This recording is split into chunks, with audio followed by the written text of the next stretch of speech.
माझ्या बोलण्याचं वाईट वाटून घेऊ देऊ नका. सत्य परिस्थिती मांडते. बलात्काराचे जास्त प्रकार कुठं घडतात हो?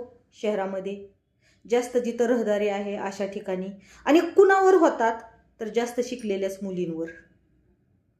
अहो, आमच्या खेडेगावातल्या पुरी आहेत ना, भलेही 4 अक्षर कमी शिकलेले आहेत, भलेही 7वी 8वीतून आईबापाच्या परिस्थितीमुळे शाळा सोडलेली आहे, पण त्यांच्यात ही पॉवर आहे. त्यांच्या शरीराला जर कुणी त्यांच्या मनाविरुद्ध स्पर्श करायची ताकद केली ना, तर त्यांच्या हातात येळे आणि कोयते असतात. त्या तिथंच एखाद्याला उभं फाडू शकतात.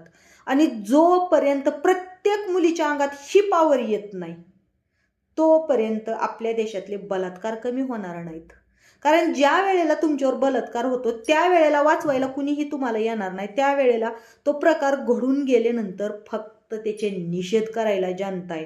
परत मेणबत्त्या जाळायला, त्या गोष्टीचा निषेध करायला आणि काळ्या पट्ट्या डोळ्यावर बांधून व्हिडिओ फोटो टाकायला. ह्याच्या व्यतिरिक्त